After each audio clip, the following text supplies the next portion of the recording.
Good morning. ഇന്ന് നമ്മൾ discuss ചെയ്യാനായിട്ട് പോകുന്നത് സ്ട്രക്ചറൽ അനാലിസിസ് 2 എന്ന പേപ്പറിലെ തേർഡ് മൊഡ്യൂളിലെ ടോപ്പിക്കായ analysis of fixed beam by using moment distribution method. Moment distribution method use ചെയ്ത് ഒരു ഫിക്സ്ഡ് ബീം എങ്ങനെ അനലൈസ് ചെയ്യാമെന്നാണ് ഇന്ന് നമ്മൾ പഠിക്കാനായിട്ട് പോകുന്നത്. ഓൾറെഡി ഈ മൊഡ്യൂളിന്റെ ഇൻട്രൊഡക്ഷൻ ക്ലാസ്സിൽ ഞാൻ അനാലിസിസ് പ്രൊസീജിയർ എങ്ങനെയാണെന്ന് പറഞ്ഞിരുന്നു. First step fixed end moment calculation. ഓരോ സ്പാനിലെയും എക്സ്റ്റേണൽ ലോഡിന് കറസ്പോണ്ടിങ് ആയി ഫിക്സ്ഡ് എൻഡ് മൊമെന്റ് കാൽക്കുലേറ്റ് ചെയ്യാനുള്ള ഫോർമുല നിങ്ങൾക്കറിയാം. ആ ഫോർമുലാസ് യൂസ് ചെയ്ത് ഫിക്സ്ഡ് എൻഡ് മൊമെന്റ് കാൽക്കുലേറ്റ് ചെയ്യാം. Step number 1. Then step number 2 compute distribution factor. ഓരോ ജോയിന്റിലും മീറ്റ് ചെയ്യുന്ന മെമ്പേഴ്സിന്റെ ഡിസ്ട്രിബ്യൂഷൻ ഫാക്ടർ കാൽക്കുലേറ്റ് ചെയ്യുക by using the formula K by sigma K. Distribution factor calculate ചെയ്യുമ്പോൾ എപ്പോഴും ശ്രദ്ധിക്കുക, എൻഡ് ഫിക്സ്ഡ് ആണെങ്കിൽ ഫിക്സ്ഡ് എൻഡിൽ വരുന്ന മെമ്പേഴ്സിന്റെ ഡിസ്ട്രിബ്യൂഷൻ ഫാക്ടർ നമ്മൾ കാൽക്കുലേറ്റ് ചെയ്യില്ല. ഹിഞ്ച്ഡ് ആയിട്ട് വരുന്ന ജോയിന്റ്സിൽ മീറ്റ് ചെയ്യുന്ന മെമ്പേഴ്സിന്റെ ഡിസ്ട്രിബ്യൂഷൻ ഫാക്ടർ മാത്രമേ നമ്മൾ കാൽക്കുലേറ്റ് ചെയ്യത്തുള്ളൂ. Then third step draw the distribution table. Distribution table വരയ്ക്കുക, ഓരോ ജോയിന്റ് ആയിട്ട് ബാലൻസ് ചെയ്യുക, ക്യാരി ഓവർ ചെയ്യുക. ദെൻ തേർഡ് സ്റ്റെപ്പിൽ ഡിസ്ട്രിബ്യൂഷൻ ടേബിൾ വരച്ച് ഓരോ ജോയിന്റ് ആയിട്ട് ബാലൻസ് ചെയ്യുക. Finally final end moments of each joint calculate ചെയ്യുക. ഫൈനൽ മൊമെന്റ്സ് കിട്ടിക്കഴിഞ്ഞാൽ last draw the bend moment diagram.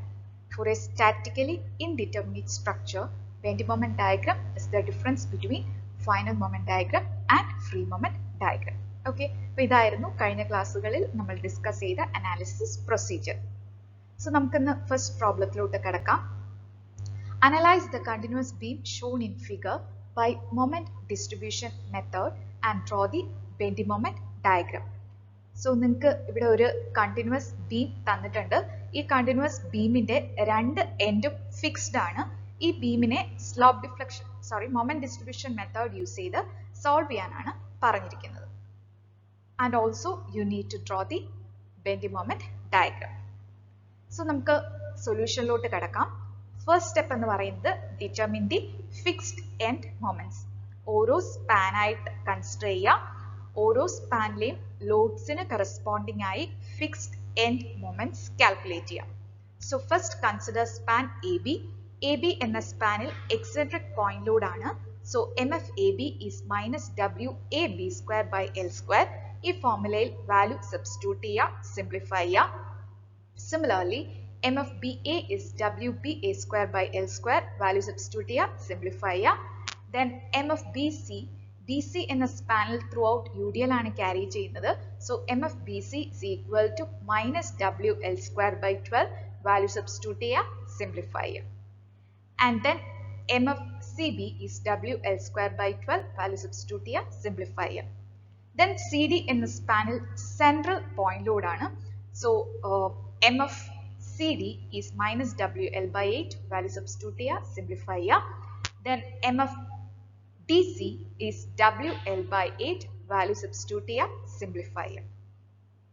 So first step ആയ ഫിക്സ്ഡ് എൻഡ് മൊമെന്റ്സ് കാൽക്കുലേറ്റ് ചെയ്ത് കഴിഞ്ഞാൽ നെക്സ്റ്റ് സ്റ്റെപ്പ് എന്ന് പറയുന്നത് ഫൈൻഡ് ദി ഡിസ്ട്രിബ്യൂഷൻ ഫാക്ടർ. ഓരോ ജോയിന്റിലും മീറ്റ് ചെയ്യുന്ന മെമ്പേഴ്സിന്റെ ഡിസ്ട്രിബ്യൂഷൻ ഫാക്ടർ കാൽക്കുലേറ്റ് ചെയ്യുക. അതിനായിട്ട് ഡിസ്ട്രിബ്യൂഷൻ ടേബിൾ വരയ്ക്കണം. ഈ ബീമിൽ രണ്ട് ജോയിന്റ്സ് ആണ് വരുന്നത്, അതായത് joint B and joint C. Joint A and joint D fixed joint ആണ്. സോ ഫിക്സ്ഡ് ജോയിന്റിൽ വരുന്ന മെമ്പേഴ്സിന്റെ ഡിസ്ട്രിബ്യൂഷൻ ഫാക്ടർ നമ്മൾ കാൽക്കുലേറ്റ് ചെയ്യില്ല. ഹിഞ്ച്ഡ് ആയിട്ട് വരുന്ന ജോയിന്റിലെ മെമ്പേഴ്സിന്റെ fixed end moments distribution factor മാത്രമേ നമ്മൾ കാൽക്കുലേറ്റ് ചെയ്യത്തുള്ളൂ. സോ ഇവിടെ ഫസ്റ്റ് നമ്മൾ കൺസിഡർ ചെയ്യുന്ന ജോയിന്റ് എന്ന് പറയുന്നത് ജോയിന്റ് B ആണ്. ജോയിന്റ് Bയിൽ മീറ്റ് ചെയ്യുന്ന members BA and BC. BA and BC consider ചെയ്യുമ്പോൾ BAയുടെ രണ്ട് എൻഡും ഫിക്സ്ഡ് ആണ്. So stiffness is 4EI by L. Similarly BC എന്ന മെമ്പറിന്റെ രണ്ട് എൻഡും ഫിക്സ്ഡ് ആണ്. So K value is 4EI by L. So BAയുടെയും BCയുടെയും K വാല്യൂ കാൽക്കുലേറ്റ് ചെയ്യുക. Then find sigma K. K and sigma K values കിട്ടിക്കഴിഞ്ഞാൽ find the distribution factor for each member using the formula K by sigma K. Similarly, next joint C consider ചെയ്യുക. C എന്ന ജോയിന്റിൽ meet ചെയ്യുന്ന members C B and C D. C B എന്ന span consider ചെയ്യുമ്പോൾ രണ്ട് end fixed ആണ്, so K is 4ei/L. And C D എന്ന span consider ചെയ്യുമ്പോൾ രണ്ട് എൻഡ് ഫിക്സ്ഡ് ആണ്, so K is 4ei/L. Value substitute ചെയ്യുക, സിംപ്ലിഫൈ ചെയ്യുക. സി എന്ന ജോയിന്റിലെ സിഗ്മ കെ കാൽക്കുലേറ്റ് ചെയ്യുക. കെ ആൻഡ് സിഗ്മ കെ കിട്ടിക്കഴിഞ്ഞാൽ find distribution factor by using formula k/സിഗ്മ കെ. ഓക്കെ, അപ്പോൾ ഹിഞ്ച്ഡ് ആയിട്ടുള്ള ജോയിന്റിൽ മീറ്റ് ചെയ്യുന്ന മെമ്പേഴ്സിന്റെ ഡിസ്ട്രിബ്യൂഷൻ ഫാക്ടർ കാൽക്കുലേറ്റ് ചെയ്യാം. So next step, third step എന്ന് പറയുന്നത് ഡ്രോ ദി ഡിസ്ട്രിബ്യൂഷൻ ടേബിൾ. അപ്പോൾ ഇവിടെ നമ്മൾ ചെയ്യുന്നത് എന്താണെന്ന് വെച്ചാൽ ഓരോ ജോയിന്റ് ആയിട്ട് നമ്മൾ ബാലൻസ് ചെയ്യും. എപ്പോഴും ശ്രദ്ധിക്കുക, ഫിക്സ്ഡ് ജോയിന്റ് അല്ല നമ്മൾ ബാലൻസ് ചെയ്യുന്നത്, ഹിഞ്ച്ഡ് ആയിട്ടുള്ള ജോയിന്റ്സ് ആണ് നമ്മൾ ബാലൻസ് ചെയ്യുന്നത്. അപ്പൊ ഇവിടെ രണ്ട് ഹിഞ്ച്ഡ് ജോയിന്റ് ആണ് വരുന്നത്, ബി ആൻഡ് സി. സോ ഈ രണ്ട് ജോയിന്റ്സിലെയും മീറ്റ് ചെയ്യുന്ന മെമ്പേഴ്സിന്റെ ഡിസ്ട്രിബ്യൂഷൻ ഫാക്ടേഴ്സ് നമുക്ക് എഴുതേണ്ടതായിട്ടുണ്ട്. So you need to draw the distribution table like this. ഇവിടെ ബി എന്ന ജോയിന്റിലും സി എന്ന ജോയിന്റിലും മീറ്റ് ചെയ്യുന്ന മെമ്പേഴ്സിന്റെ ഡിസ്ട്രിബ്യൂഷൻ ഫാക്ടർ എഴുതാൻ വേണ്ടിയിട്ടാണ് നമ്മളിങ്ങനെ വരച്ചിരിക്കുന്നത്. ഇനി നമുക്ക് ഓരോ സ്റ്റെപ്പ് ബൈ സ്റ്റെപ്പ് ആയിട്ട് നോക്കാം. ഫസ്റ്റ് ഓരോ ജോയിന്റ്സ് ഏതൊക്കെയാണെന്ന് മെൻഷൻ ചെയ്യുക. A, B, C and D. B എന്ന ജോയിന്റിൽ മീറ്റ് ചെയ്യുന്ന രണ്ട് മെമ്പേഴ്സിന്റെ ഡിസ്ട്രിബ്യൂഷൻ ഫാക്ടർ നമുക്ക് എഴുതാനായിട്ടുണ്ട്. സി എന്ന ജോയിന്റിൽ മീറ്റ് ചെയ്യുന്ന രണ്ട് മെമ്പേഴ്സിന്റെ ഡിസ്ട്രിബ്യൂഷൻ ഫാക്ടർ നമുക്ക് എഴുതാനായിട്ടുണ്ട്. So next step is write the distribution factor. B എയുടെ ഡിസ്ട്രിബ്യൂഷൻ ഫാക്ടർ എഴുതുക, ബി സിയുടെ എഴുതുക, അതുപോലെ C B and C D ഈ നാല് മെമ്പേഴ്സിന്റെയും ഡിസ്ട്രിബ്യൂഷൻ ഫാക്ടർ എഴുതുക. Then next write the fixed end moments. ഓരോ എൻഡിലെയും ഫിക്സ്ഡ് ആൻഡ് മൊമെന്റ്സ് എഴുതുക. ദെൻ ഫിക്സ്ഡ് ആൻഡ് മൊമെന്റ്സ് എഴുതി കഴിഞ്ഞാൽ നെക്സ്റ്റ് സ്റ്റെപ്പ് എന്ന് പറയുന്നത് ഓരോ ജോയിന്റ് ആയിട്ട് ബാലൻസ് ചെയ്യുക. ആദ്യം ജോയിന്റ് ബി ബാലൻസ് ചെയ്യുക. ജോയിന്റ് ബി ബാലൻസ് ചെയ്യാനായിട്ട് നമ്മൾ എന്താ ചെയ്യുന്നത്? ജോയിന്റ് ബിയിലെ അൺബാലൻസ്ഡ് മൊമെന്റ് കാൽക്കുലേറ്റ് ചെയ്യും. ജോയിന്റ് ബിയിലെ അൺബാലൻസ്ഡ് മൊമെന്റ് എന്ന് പറയുന്നത് ജോയിന്റ് ബിയിലെ മൊമെന്റ്സിന്റെ സം ആയിരിക്കും. അതായത് 53.33 മൈനസ് 15 ആയിരിക്കും ബി എന്ന ജോയിന്റിലെ അൺബാലൻസ്ഡ് മൊമെന്റ് എന്ന് പറയുന്നത്. സോ ബിയിലെ അൺബാലൻസ്ഡ് മൊമെന്റ് എന്ന് പറയുന്നത് 53.33 minus 15 which is 38.33. So B എന്ന ജോയിന്റിലെ അൺബാലൻസ്ഡ് മൊമെന്റ് കിട്ടിക്കഴിഞ്ഞാൽ ബാലൻസിങ് മൊമെന്റ് എന്തായിരിക്കും? ഇതിന്റെ ജസ്റ്റ് ഓപ്പോസിറ്റ് ആയിരിക്കും. So here balancing moment is minus 38.33. അപ്പോൾ ബാലൻസിങ് മൊമെന്റ് കിട്ടിക്കഴിഞ്ഞാൽ ബി എന്ന ജോയിന്റിലെ രണ്ട് മെമ്പേഴ്സിലോട്ടും ബാലൻസിങ് മൊമെന്റ് ഡിസ്ട്രിബ്യൂട്ട് ചെയ്യുക. So minus 38.33 into 0.429 will give you the balancing moment at member BA. So BA എന്ന മെമ്പറിലെ ബാലൻസിങ് മൊമെന്റ് എന്ന് പറയുന്നത് minus 38.33 into 0.429 which is minus 16.44. Similarly, find the balancing moment at member BC. BC എന്ന മെമ്പറിലെ balancing moment കിട്ടാനായിട്ട് minus 38.33 into 0.571 ചെയ്യുമ്പോൾ നമുക്ക് B സിയിലെ balancing moment കിട്ടും. Similarly find the unbalanced moment joint C. സിയിലെ അൺബാലൻസ്ഡ് മൊമെന്റ് എന്ന് പറയുന്നത് 15 മൈനസ് 30 ദാറ്റ് ഇസ് മൈനസ് 15 ആയിരിക്കും. സോ സിയിലെ ബാലൻസിങ് മൊമെന്റ് എന്ന് പറയുന്നത് 15 ആയിരിക്കും. സോ സിയിലെ ബാലൻസിങ് മൊമെന്റ് സി എന്ന ജോയിന്റിൽ മീറ്റ് ചെയ്യുന്ന രണ്ട് മെമ്പേഴ്സിലോട്ടും ഡിസ്ട്രിബ്യൂട്ട് ചെയ്യുക. So 15 into 0.571 will give you the balancing moment at member CB and 15 into 0.429 will give you the balancing moment at member CB. Okay, അപ്പോൾ B എന്ന ജോയിന്റിലെയും സി എന്ന ജോയിന്റിലെയും meet ചെയ്യുന്ന മെമ്പേഴ്സിന്റെ balancing moment calculate ചെയ്യുക. Then balancing moment calculate ചെയ്ത് കഴിഞ്ഞാൽ next step carry over ചെയ്യുക. ബിയിൽ develop ആകുന്ന മൊമെന്റ് ബിയുടെ ഫാർ ഫിക്സ്ഡ് എൻഡ് ആയ എയിലോട്ട് ക്യാരി ഓവർ ചെയ്യും. ബാലൻസിങ് മൊമെന്റിന്റെ ഹാഫ് ആയിരിക്കും ക്യാരി ഓവർ ചെയ്യുന്നത്. സോ എയിലോട്ട് ക്യാരി ഓവർ ആകുന്ന മൊമെന്റ് എന്ന് പറയുന്നത് മൈനസ് 16.44/2 ആയിരിക്കും. That is minus 8.22.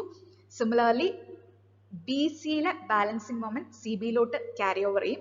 അതുപോലെ സി ബിയിലെ ബാലൻസിങ് മൊമെന്റിന്റെ പകുതി ബി സിയിലോട്ട് ക്യാരി ഓവർ ചെയ്യും. അതുപോലെ സി ഡിയിലെ ബാലൻസിങ് മൊമെന്റിന്റെ ഹാഫ് ഡി സിയിലോട്ട് ക്യാരി ഓവർ ചെയ്യും. അപ്പൊ എപ്പോഴും ശ്രദ്ധിക്കുക, ബാലൻസിങ് മൊമെന്റിന്റെ പകുതി ആയിരിക്കും ക്യാരി ഓവർ ചെയ്യുന്നത്. ഓക്കെ, ഇനി ഫസ്റ്റ് ക്യാരി ഓവർ കഴിയുമ്പോൾ ഓരോ ജോയിന്റ് ആയിട്ട് നോക്കുക ബാലൻസ്ഡ് ആണോ. ഫസ്റ്റ് ക്യാരി ഓവർ കഴിയുമ്പോൾ ജോയിന്റ് ബിയിൽ എഗെയിൻ ഒരു മൊമെന്റ് ഉണ്ട്, അതുപോലെ ജോയിന്റ് സിയിലും ഒരു മൊമെന്റ് ഉണ്ട്. അപ്പൊ again joint B and C unbalanced ആയി. അപ്പൊ എന്ത് ചെയ്യുക? അടുത്ത സൈക്കിളിലോട്ട് പോവുക. കഴിഞ്ഞ ദിവസം ചെയ്ത പ്രോബ്ലത്തിൽ ഫസ്റ്റ് ക്യാരി ഓവർ കഴിയുമ്പോൾ ജോയിന്റ് ബിയിൽ മൊമെന്റ് ഉണ്ടായിരുന്നില്ല. സോ നമ്മൾ അവിടെ വെച്ച് ഐട്രേഷൻ സ്റ്റോപ്പ് ചെയ്തു. പക്ഷെ ഇവിടെ ഫസ്റ്റ് ക്യാരി ഓവർ കഴിയുമ്പോൾ ജോയിന്റ് ബി ആൻഡ് സിയിൽ എഗെയിൻ മൊമെന്റ്സ് ഉണ്ട്. സോ എഗെയിൻ എന്ത് ചെയ്യുക, സൈക്കിൾ 2 റിപ്പീറ്റ് ചെയ്യുക. സോ എഗെയിൻ നമ്മൾ ജോയിന്റ് ബി ബാലൻസ് ചെയ്യുക. അപ്പോൾ ഇവിടെ ജോയിന്റ് ബിയിലെ അൺബാലൻസ്ഡ് മൊമെന്റ് എന്ന് പറയുന്നത് 4.29 ആയിരിക്കും. സോ ബാലൻസിങ് മൊമെന്റ് എന്ന് പറയുന്നത് -4.29 ആയിരിക്കും. സോ -4.29 ബി എയിലോട്ടും ബി സിയിലോട്ടും ഡിസ്ട്രിബ്യൂട്ട് ചെയ്യുക. So -4.29 into 0.429 will give you the balancing moment at the A, and -4.29 into 0.571 will give you the balancing moment at BC. Similarly, C le unbalanced moment ആയ -10.94. So അവിടുത്തെ balancing moment 10.94 ആയിരിക്കും. ആ balancing momentനെ CB ലോട്ടും CD ലോട്ടും distribute ചെയ്യുക. Balancing ചെയ്തു കഴിഞ്ഞാൽ അടുത്ത് carry over ചെയ്യുക. Balancing മൊമെന്റിന്റെ പകുതി ഫാർ ഫിക്സ്ഡ് എൻഡിലോട്ട് ക്യാരി ഓവർ ചെയ്യുക. So again second carry over കഴിഞ്ഞ് ഓരോ ജോയിന്റ് ആയിട്ട് നോക്കുക. എഗെയിൻ ജോയിന്റ് ബിയും ജോയിന്റ് സിയും അൺബാലൻസ്ഡ് ആണ്.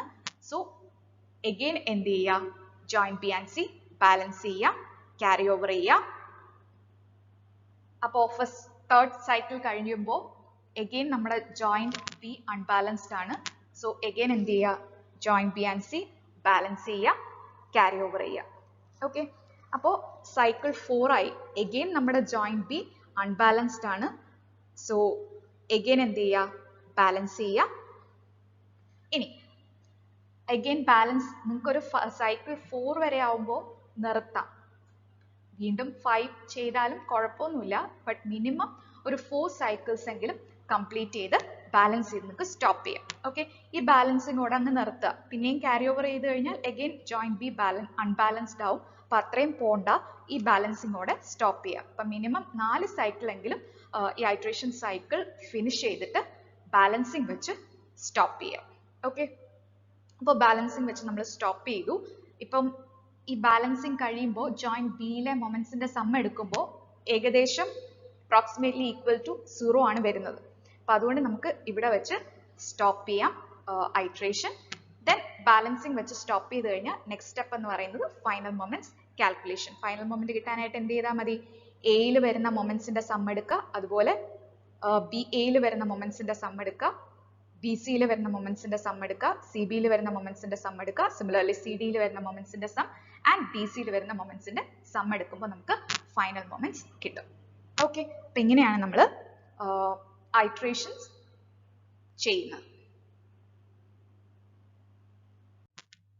സോ ഫൈനൽ മൊമെന്റ്സ് കിട്ടിക്കഴിഞ്ഞാൽ ഓരോ എൻഡിലെയും ഫൈനൽ മൊമെന്റ്സ് ജസ്റ്റ് എടുത്തെഴുതുക. Then draw the bending moment diagram. Final moments കിട്ടിക്കഴിഞ്ഞാൽ ബെൻഡിങ് മൊമെന്റ് ഡയഗ്രാം വരയ്ക്കുക. Difference between free moment diagram and final moment diagram will give you the actual bending moment diagram for the beam. Okay, അപ്പോൾ ഇങ്ങനെയാണ് നമ്മൾ moment distribution method use ചെയ്ത് fixed beams analyse ചെയ്യുന്നത്. Okay, thank you.